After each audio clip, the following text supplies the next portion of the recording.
இன்று கற்றல் படி 6 எப்படி கற்றுக் கொடுப்பது என்று பார்ப்போமா? இதுவரை மாணவர்கள் கற்றுக்கொண்ட உயிர் ஒலிகள் ஆ, ஆ, மெய்யொலிகள் இட்டு, இப்பு, இம்மு, இணைப்பு ஒலிகள் அதாவது உயிர்மெய் ஒலிகள் டா, டா, பா, பா, மா, மா என்பன. இந்த ஒலிகளை பயன்படுத்தி சொற்களை எப்படி அமைப்பது என்றும் மாணவர்கள் கற்றுக்கொண்டார்கள். இவற்றை நன்கு மீள்பார்வை செய்துவிட்டு புதிதாக 2 மெய்யொலிகளை கற்றுக் கொடுப்பது நன்று. மீள்பார்வை செய்வதற்குரிய வினாக்கள் இவை: 1. இரு மெய்யெழுத்துக்களை சொல்லுக. 2. இரு உயிரெழுத்துக்களை சொல்லுக. 3. இட் என்ற மெய்யின் உயிர்மெய் ஒலி என்ன? 4. மா என்ற உயிர்மெய்யின் உயிர் ஒலி என்ன? 5. பா என்ற உயிர்மெய்யின் மெய் ஒலி என்ன? 6. ஆவில் தொடங்கும் ஒரு சொல் என்ன? 7. இம்மில் முடியும் ஒரு சொல் என்ன? 8. இப்பா இடை எழுத்துக்களாக வரும் சொல் என்ன? 9.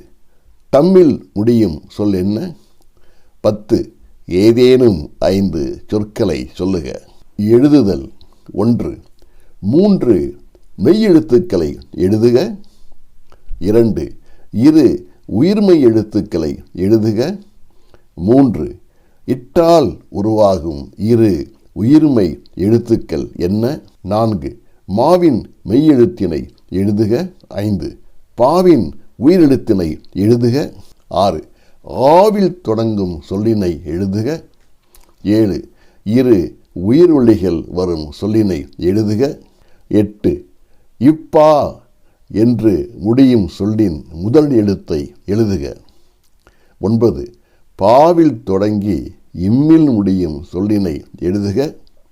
10. மாவில் தொடங்கி இம்மில் முடியும் சொல்லின் இடையெழுத்து என்ன? இந்த கற்றல் படியில் பிள்ளைங்க 2 மெய்யெழுத்துக்களை கற்றுக்கொள்ளப் போகிறார்கள். அதிலே முதல் மெய்யெழுத்து ஈ. நாவின் நடுப்பகுதி மேலினத்தை தொடும்போது ஈ என்ற ஒலி பிறக்கும். ஆங்கிலத்திலே பை என்ற சொல்லை சொல்லும்போது அதிலே அந்த ஈ என்ற ஒலியினை அவர்களால் அறிந்து கொள்ள முடியும். இந்த ஒலிக்கு உரிய எழுத்து வடிவம் இது.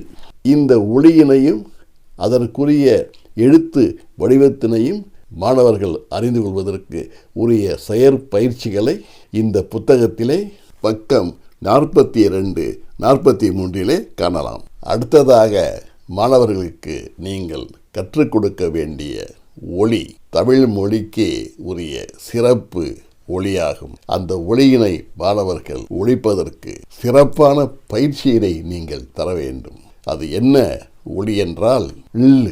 நாக்கை நன்கு மடித்து மேலெண்ணத்தின் கடைசி பகுதியை தொட வேண்டும். அப்படி தொடும்போது 2 விளிம்புகளிலும் காற்று வெளிவரும். ல். இந்த ஒலிக்கு உரிய எழுத்து வடிவம் இது. இந்த ஒலியினையும் அதன் எழுத்து வடிவத்தையும் நன்கு புரிந்து கொள்ள மாணவர்கள் செய்ய வேண்டிய செயற்பயிற்சிகளை பக்கம் 44, 45 காணலாம். இந்த 2 மெய்யொலிகளோடு இதுவரை மாணவர்கள் கற்றுக்கொண்ட மெய்யொலிகள் 5, உயிரொலிகள் 2.